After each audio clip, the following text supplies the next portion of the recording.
the Pacific Northwest, where whales, fish, birds, and people all come together.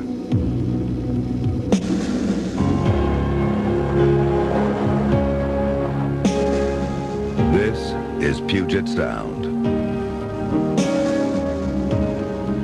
Puget Sound is an oasis of wilderness in the midst of development. Only steps away from the skyscrapers of Seattle, one can encounter sea lions, bald eagles, and killer whales. Wildlife and people alike are drawn there for the same reason, the quality of life.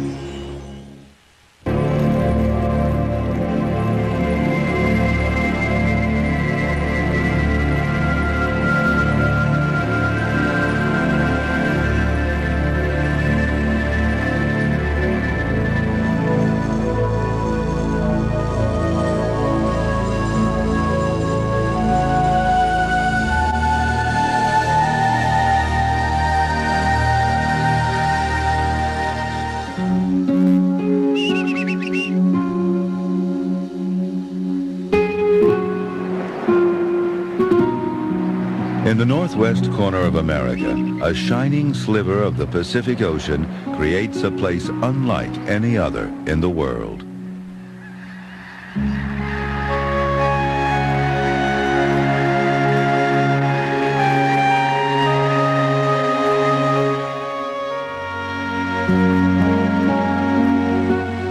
This is Puget Sound, where fresh water from the mountains tumbles into the salty sea. It's a rich mix of waters that attracts all kinds of wildlife.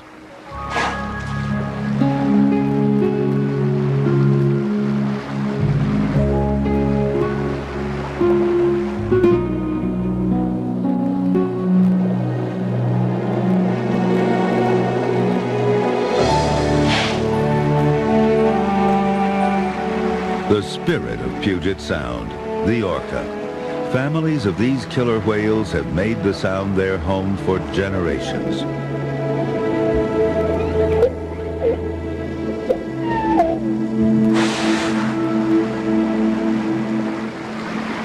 Orcas thrive here because of the Sound's special bounty, a gift many animals need to survive, including the mighty bald eagle.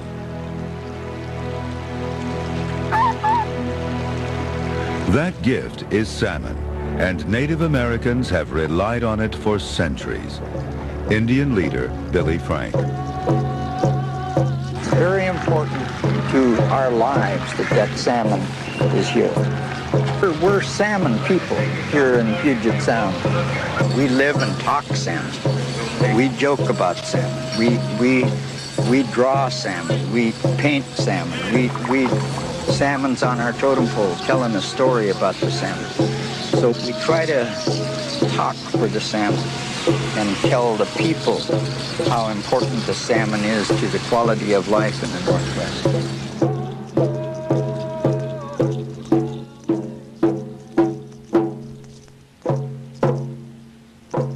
Salmon flourish in Puget Sound because of its proximity to the Pacific Ocean.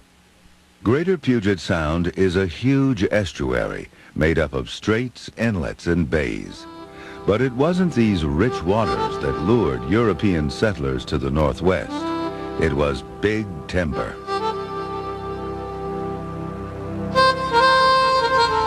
Early settlers felled the ancient forests and dammed the rivers. The effect on the streams and the salmon was devastating. Today, Seattle, a cosmopolitan city of 3 million, sits on the banks of Puget Sound, and people are still coming. But these more recent arrivals are echoing the sentiments of the Native Americans. They too feel a link with their surroundings and are taking steps to stop the wildlife and salmon from disappearing. In the last 20 years, many laws have been passed to clean up pollution and save habitats. Yet the challenge of protecting wildlife becomes more difficult as more and more people crowd these shores. And even people's best efforts don't always work out as planned. When dams blocked salmon runs, the city intervened and built fish ladders. The ladders give 6 species of Pacific salmon a fighting chance to make it upriver to their spawning grounds. But this artificial route has attracted a new danger.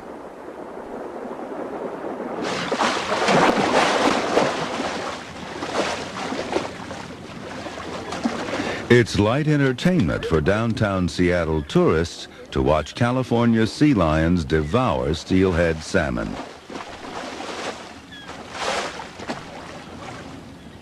Salmon gather in this narrow passageway of Ballard Locks, waiting their turn to enter the fish ladder. It's a terrific find for sea lions. Until recently, sea lions weren't the only ones fishing here. 2 Native American tribes, the Muckleshoot and the Suquamish, have traditional rights to fish this salmon run. But they found the sea lion was a formidable competitor.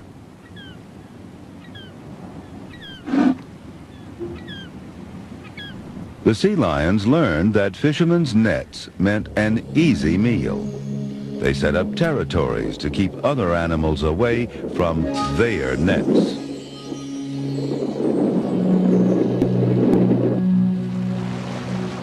One adult can eat 10 steelhead salmon a day. Their voracious appetites endangered this particular run.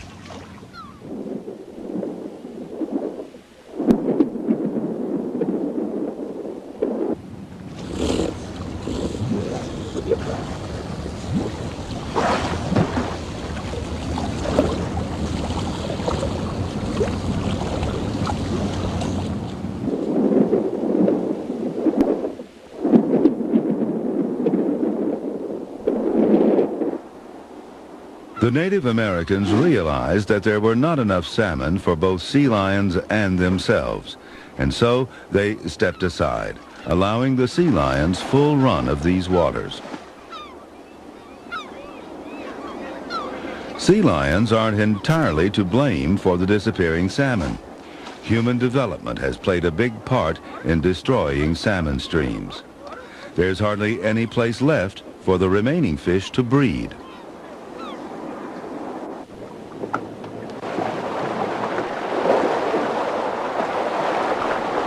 In response to declining stocks, salmon are raised in hatcheries and released into the wild.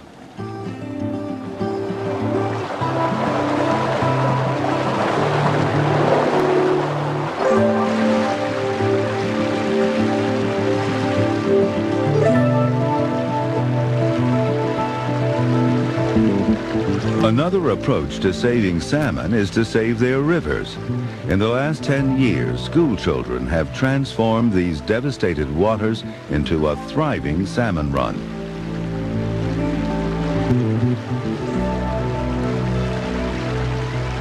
The Adopt a Stream Foundation encourages local communities to get involved. Okay, we're gonna go try this now. Don't run. Watch out for the rocks and the mud. Please stay out of the water. These children are from Jackson Elementary School, and they've come here on a special mission.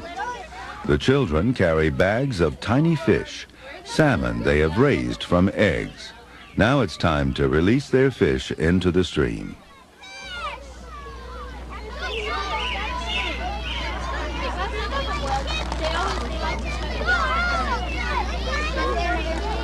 I named my fish after flowers, and I named them Daisy, Snowflake, and Daffodil. A long time ago, it's just garbage, and now we've cleaned it all up, and it looks really nice. The kids at Jackson have learned that each one of them makes a difference, and that this one stream can make a lot of difference in the whole aspect of environment. These kids are not going to be the non-caring people of the future. They know that no matter where they go, that there's something they can do, and that every little bit they do does help.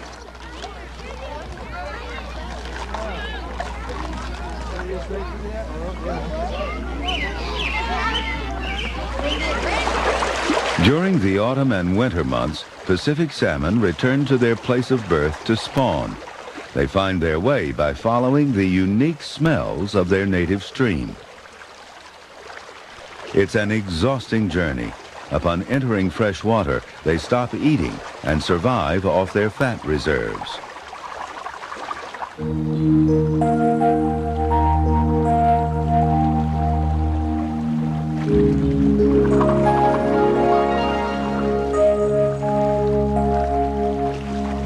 The female searches the stream for an appropriate site to dig her nest.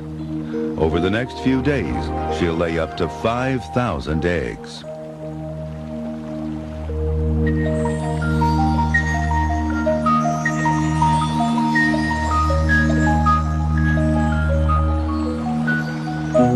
The male shudders, fertilizing the eggs with his sperm.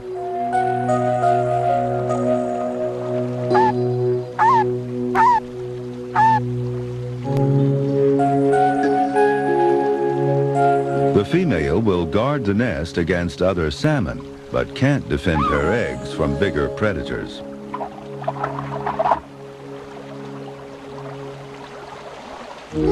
Spawning signals the end of their life's journey. Their carcasses provide an abundance of food for crows during the meager winter months.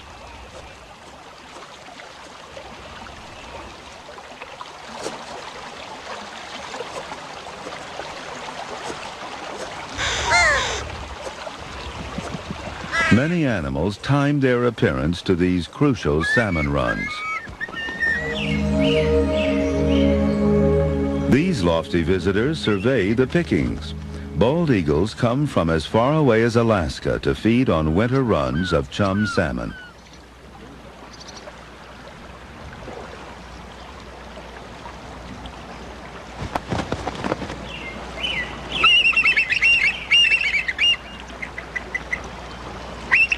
Puget Sound is one of the few places in North America where bald eagles gather by the hundreds.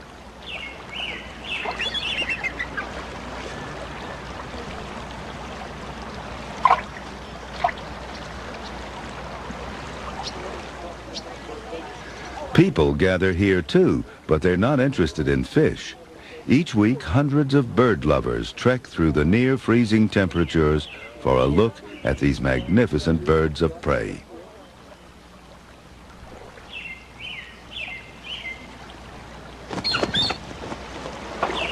Just 20 years ago, DDT nearly wiped out the entire bald eagle population in Puget Sound.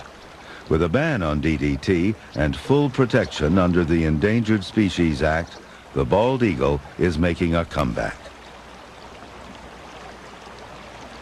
Wary by nature, bald eagles prefer streams and rivers away from people, but their presence attracts an audience. Eagle watchers even come by water to witness this spectacle.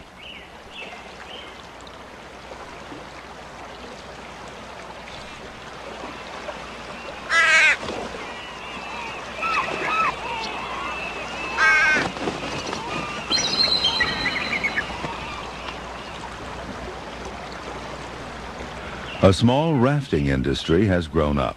A lot of boats, however, can disturb eagles and drive them from their feeding grounds.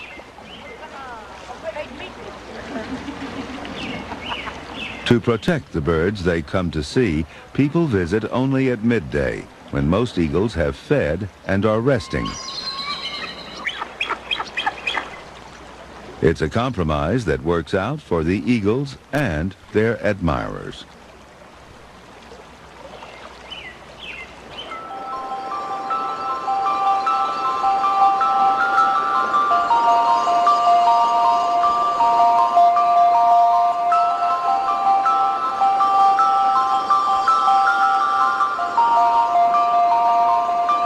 In spring, young salmon wash downriver and begin their journey to the Pacific Ocean.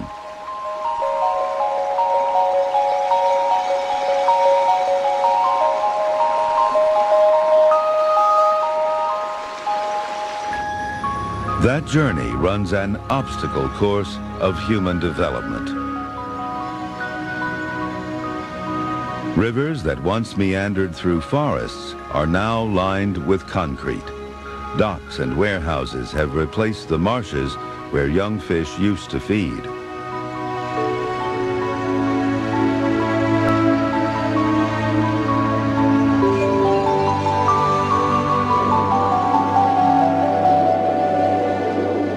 When the salmon finally enter the Sound, the great blue heron is waiting for them.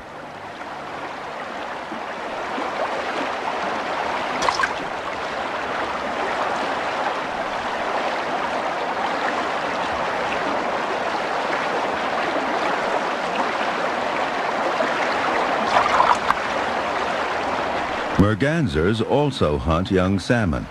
On their way to their breeding grounds, the birds feed voraciously, building up fat reserves for the long flight north.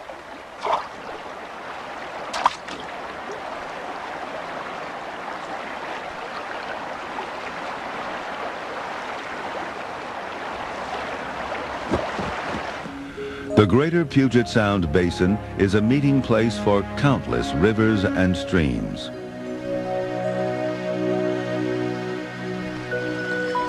The tide ebbs and flows over mudflats rich in organic matter.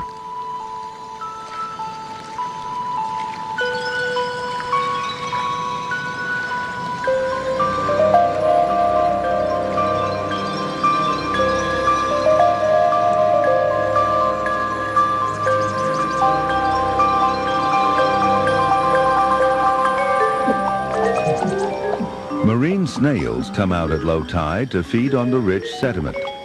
Green-winged teals and other ducks sift the mud for nutritious algae.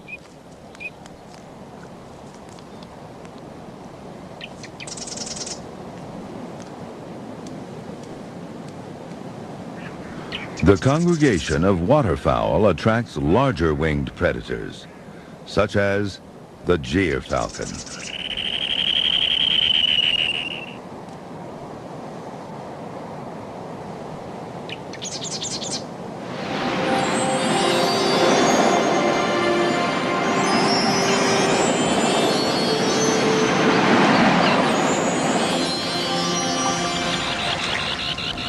The falcon is looking for one weak link in a chain of thousands of shorebirds.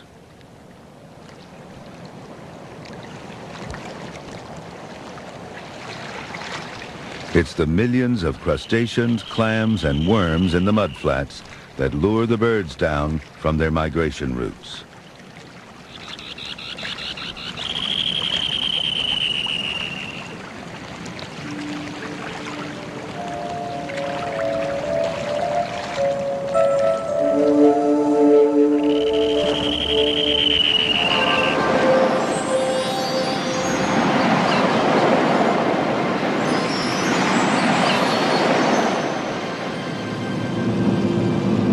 Mudflats are shrinking as cities expand, but a greater threat comes from a saltwater grass introduced from the East Coast, Spartina.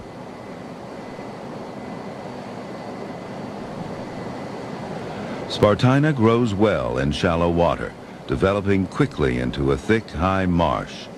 It was introduced by people who believed this plant was good habitat for waterfowl, but birds don't eat it, and it replaces native marsh plants that they do eat. So far, nothing can stop this ever-growing threat.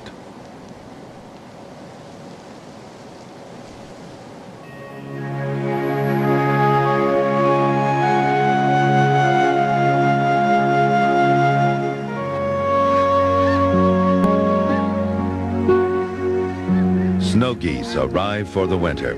They come from the Arctic, returning from as far away as Siberia. But some discover major changes in their salt marsh homes.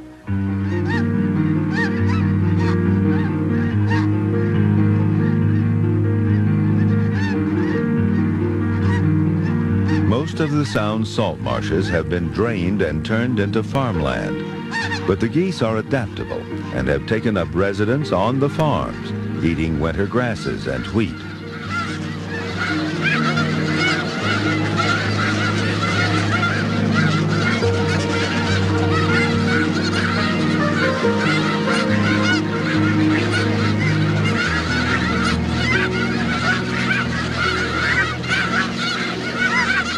They're a noisy bunch, but their cries are actually a welcome sound to farmers. When snow geese graze, they trim the foliage, keeping the crop healthy and more resistant to viruses. Plus, the birds provide plenty of free fertilizer.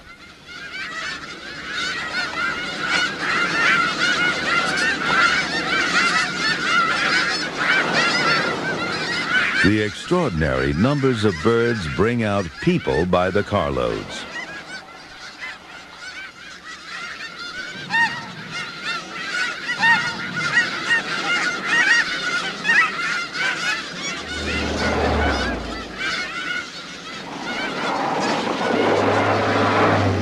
But a large crowd can agitate the geese, causing tension within the flock.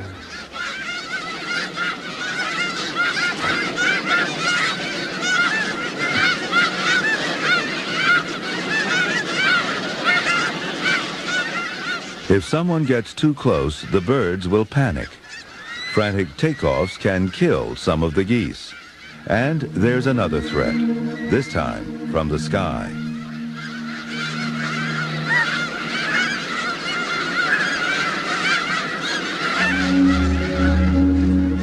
The bald eagle wants to panic the flock.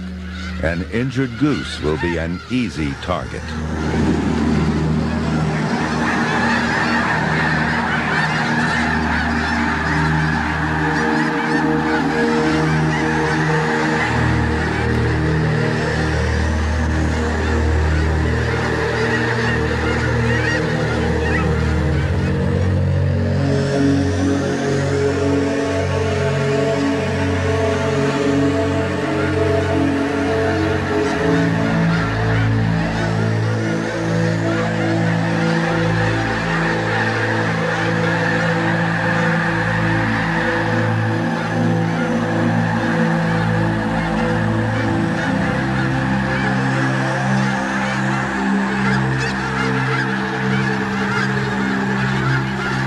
Within a few minutes, the huge flock descends.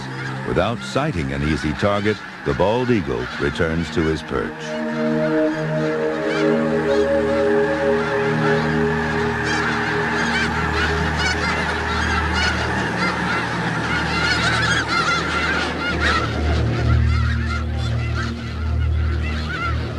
Despite the loss of the salt marshes, this flock of snow geese numbers more than 40,000. They've settled easily on these newly made farmlands. But the geese still face another threat. Farmland is being subdivided for houses.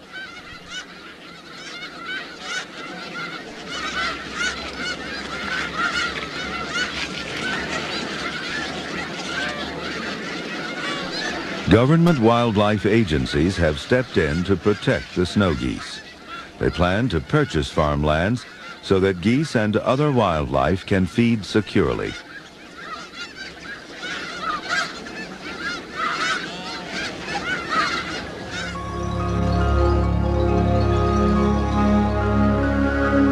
Padilla Bay, 4 square miles of pristine waters and marsh.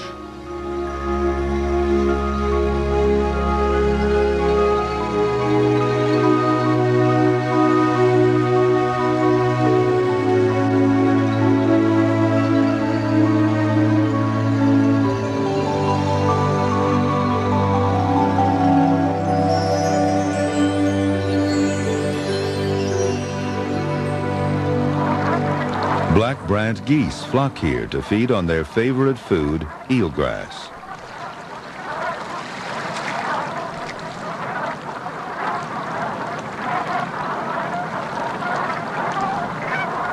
Elsewhere in Puget Sound, eelgrass meadows are vanishing fast. Padilla Bay has been made into a reserve to protect this precious habitat.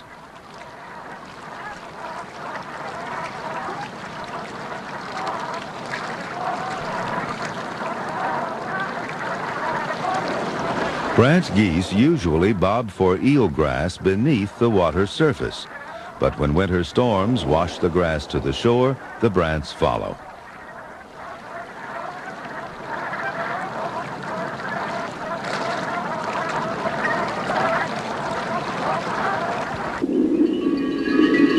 Under the water, the eelgrass meadows come alive.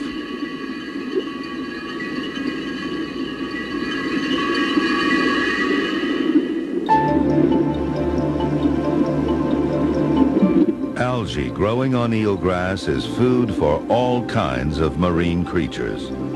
Nudibranchs graze here, and some are unique to Padilla Bay.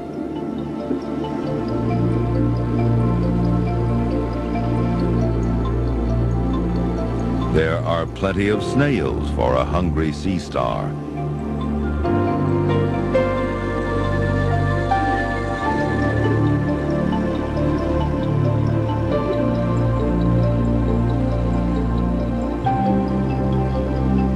The snail escapes just in the nick of time.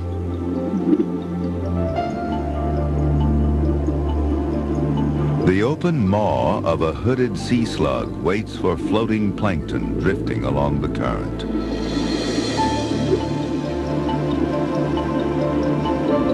Copepods provide meals for a variety of fish that find shelter here.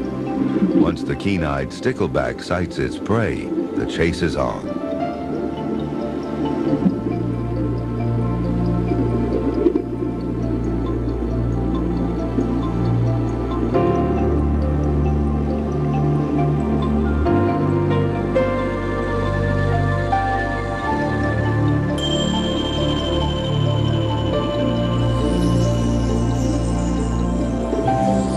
Bay pipefish mimic eelgrass to hide from larger predators.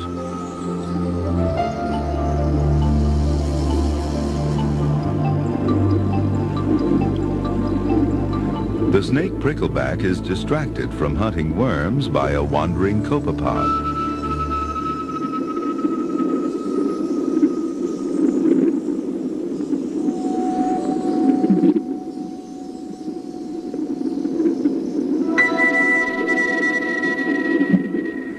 The anemone catches plankton with its tentacles, tentacles that also provide protection.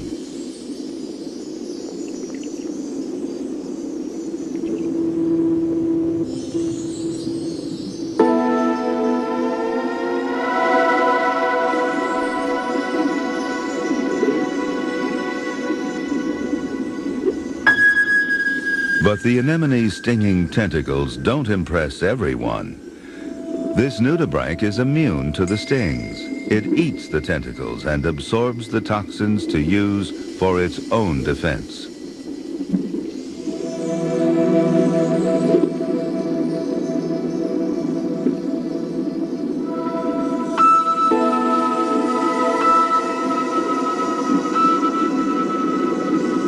Anemones also have a tender side. This one broods its young on its body. And when the adult is attacked, the young, too, are in jeopardy. If their parent is in danger, the young anemone has an escape plan. It bails out, escaping on the current.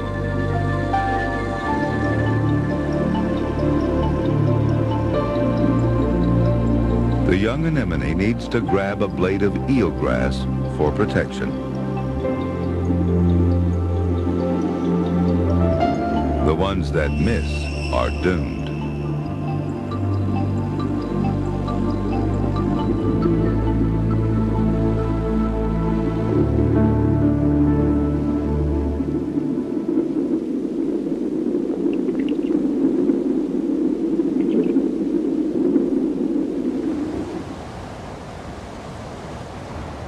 Offshore, the deep waters of Puget Sound hide even stranger creatures.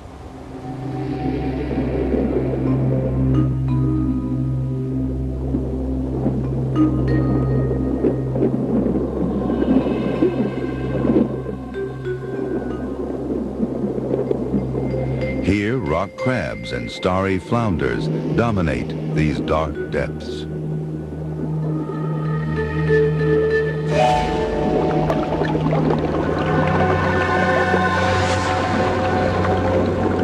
And a large predator stirs up the mud in search of prey.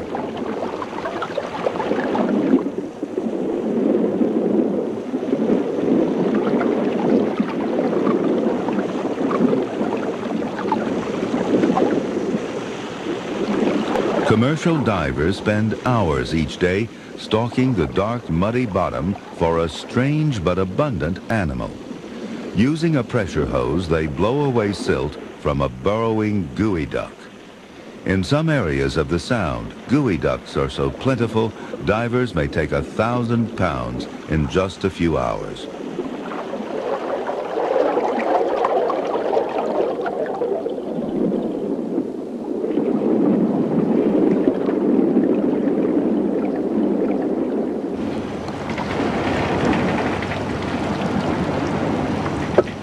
Geoducks are giants of the clam world. Also known as king clams, they may grow to lengths of 30 inches and weigh as much as 14 pounds. And they can live for 120 years.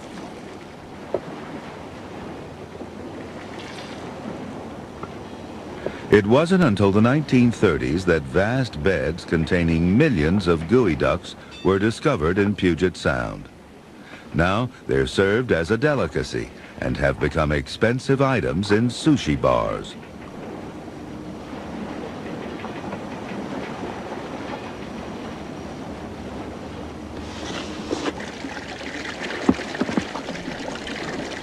Unfortunately, many of the beds cannot be harvested because of high levels of pollution.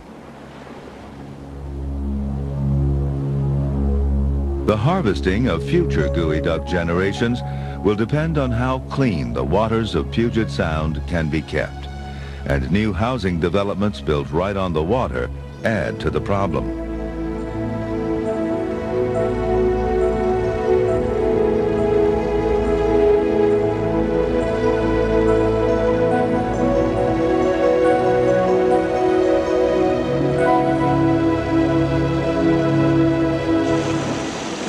If harvest sites are kept free of contamination, the big clams are able to replenish their numbers through natural spawning.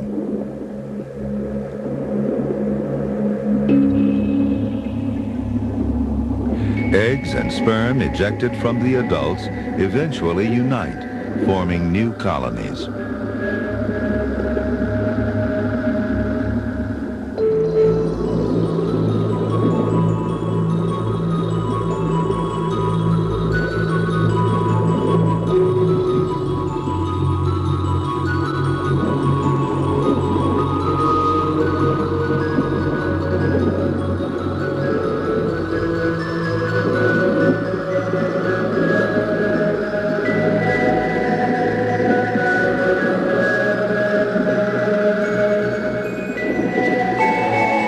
Rising from the sediment plains of the undersea world of Puget Sound are forests of kelp. And where kelp surrounds islands, orcas come in to hunt.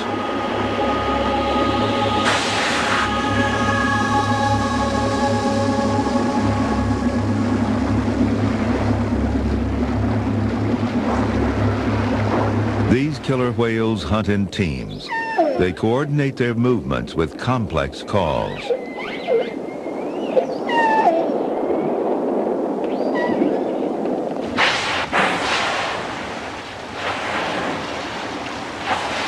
Several pods of orcas live in Greater Puget Sound year-round. They know every bay and inlet and all the best fishing spots. They have special beaches where they rub in the sand, and they rest in the shelter of certain islands.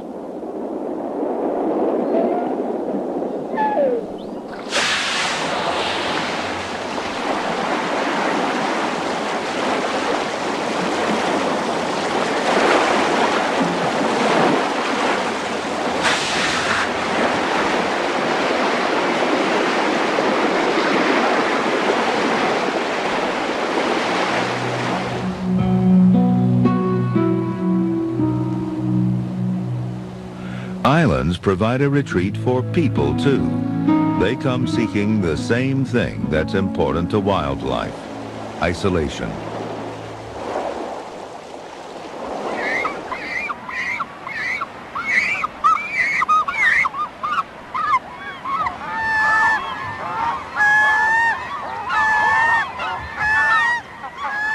This is Protection Island, a recently established sanctuary for breeding seabirds. A residential development was once planned here. The island was subdivided, bulldozed, overgrazed, and burned. But there was no fresh water here, and the development failed, leaving the island to its wild inhabitants.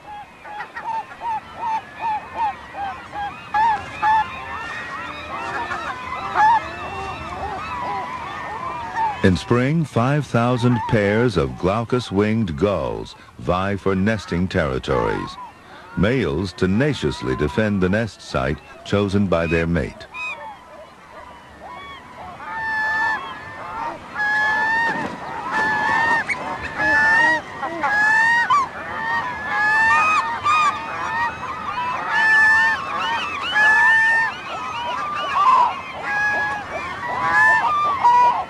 When ready to hatch, the chick calls out from the egg to announce its arrival.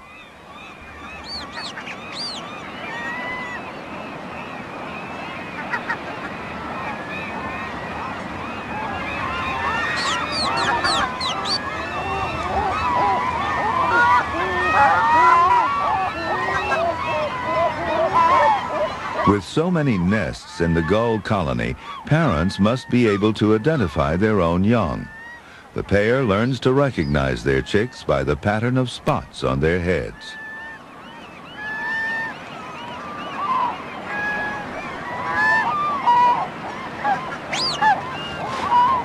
To be fed successfully, the chick must learn the call of its parents. If they beg a meal from another gull in a nearby territory, they could be viciously attacked.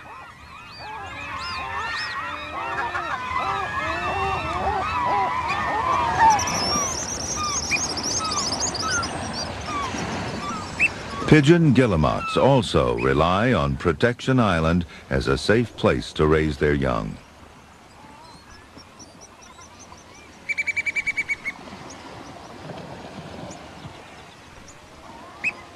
The oyster catcher nests here too. In all, 8 species breed on the island, 70% of all Puget Sound seabirds.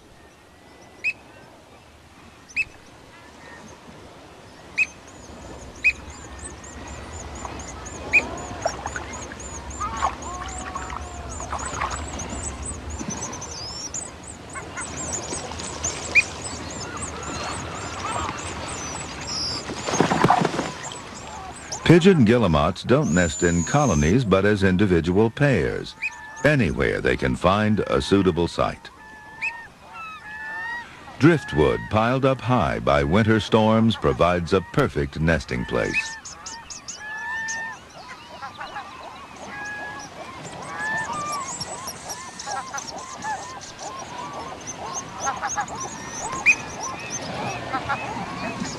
The chicks remain in the nest for 35 days, while their parents feed them, 1 fish at a time.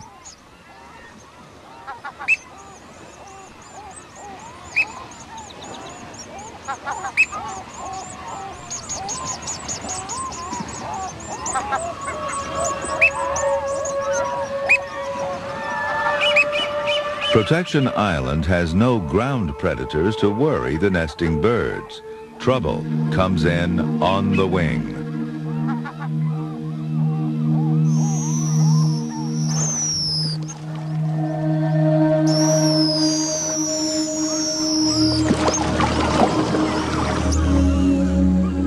Bald eagles cause panic in the colony.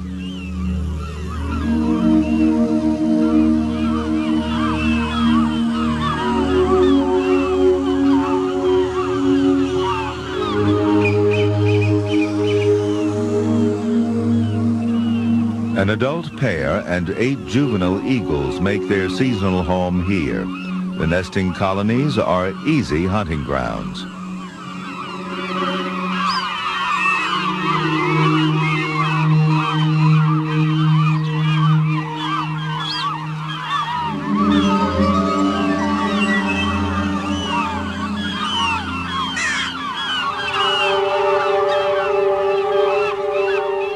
Havoc and disruption assist the crows.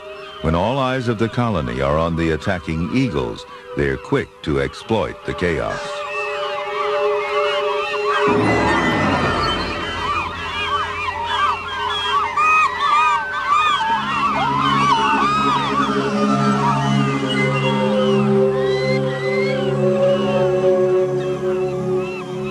Courage is mustered in the colony once the eagle flies off with its prey, and the crows are quickly chased away.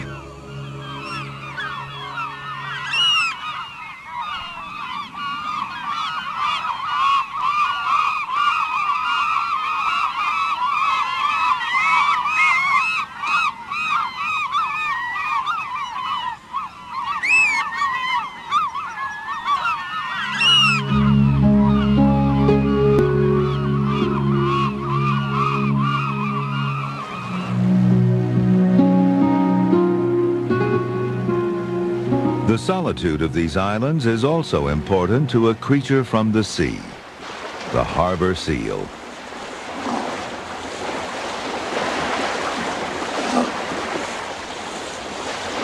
Harbor seals haul out in large numbers to rest and breed. For a few hours a day, they become landlubbers.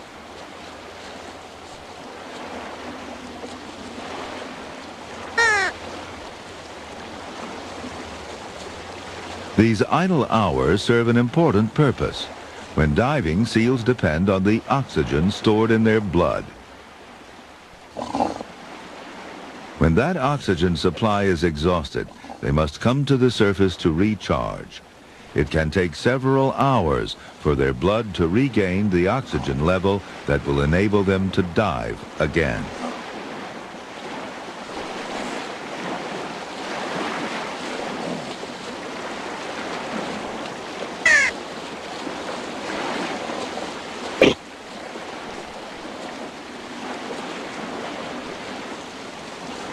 In the 1970s, a rash of stillbirths was discovered in these seals. Biologists linked these disturbing deaths to high levels of pollution.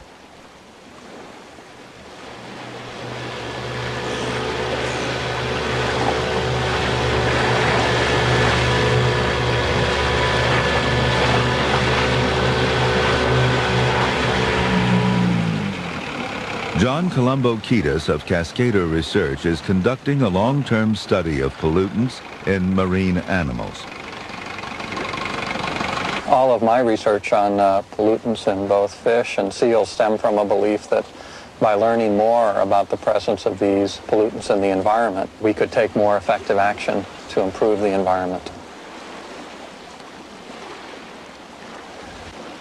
The good news is that levels of PCBs and DDT have declined substantially in harbor seals in the last 18 years. This is partly due to legislation prohibiting industrial and agricultural uses of these dangerous chemicals.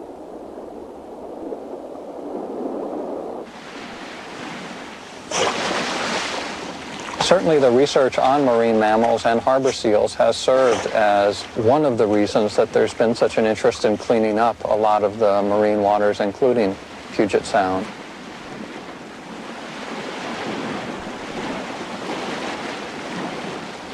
The progress is encouraging, but the battle isn't over.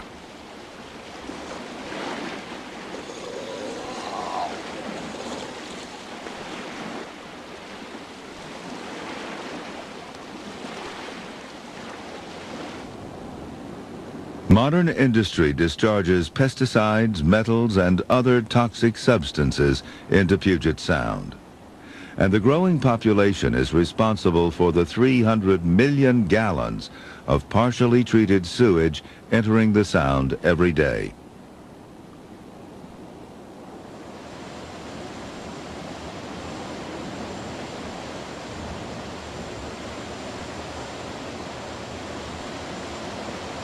What overall effect this has on the food chain is unknown, but ultimately what's poured into the waters of this great estuary will affect the top predator of the region, the orca.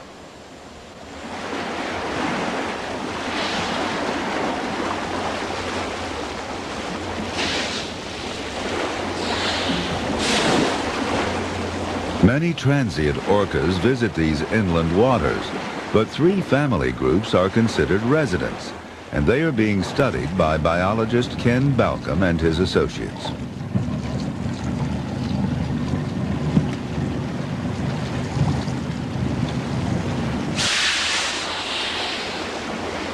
Having followed these orcas since 1976, Balcom is able to recognize all 92 resident individuals by sight.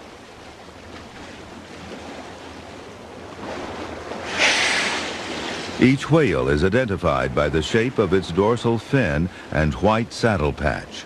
In the spring and summer, the orcas are photographed.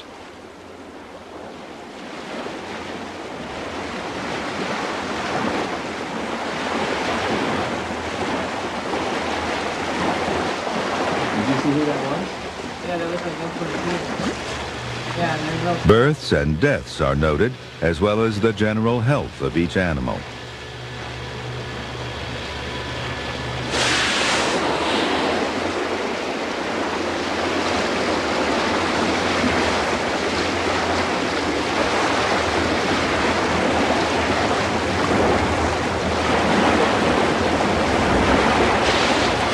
One resident pod contains 56 animals, making it the largest family group of orcas in the world.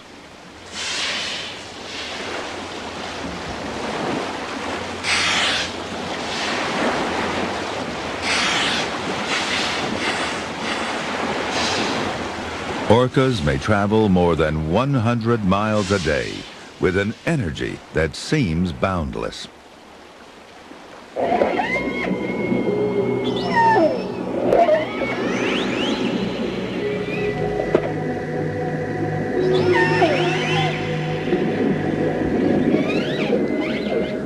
Their lives are centered around the pursuit of prey, specifically salmon.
Males are larger than females with much taller dorsal fins, 6 feet high.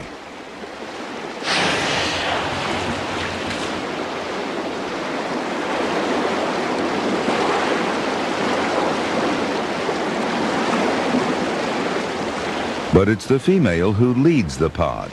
A female can give birth every 3 years, or she may spend 10 years with one calf, making the orca's family bond among the strongest in the world. In fact, orca males stay with their mothers for life. And these whales live a long time. A female may live up to 75 years, and males for 50.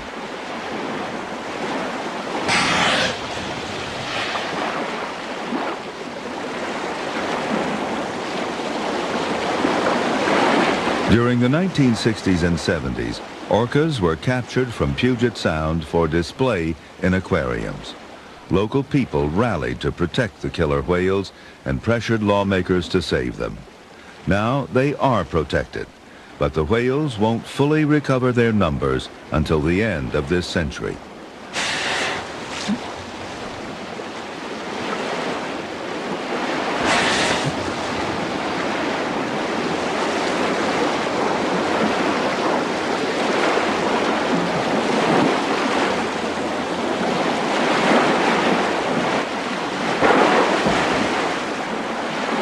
Over the years, people's perception of orcas has changed completely. Once they were thought of as ruthless killers. Now, these whales are cherished.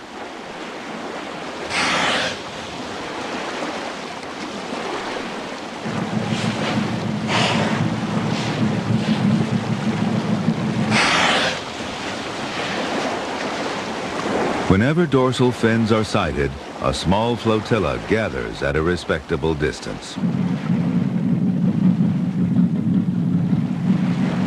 These orcas are living symbols of everything truly wild here, and they give Puget Sound a powerful spirit of freedom.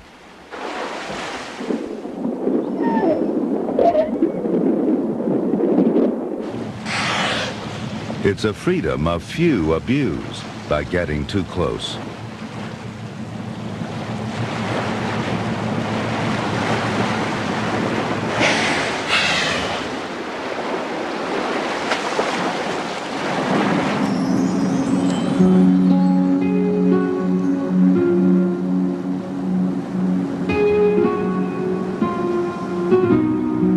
The people of Puget Sound enjoy an extraordinary quality of life.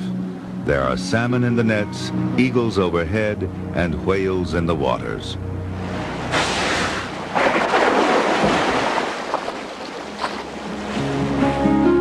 All this natural abundance has given rise to a new spirit, a spirit of sharing. Puget Sound is a place where people are working very hard to live in harmony with their wild neighbors.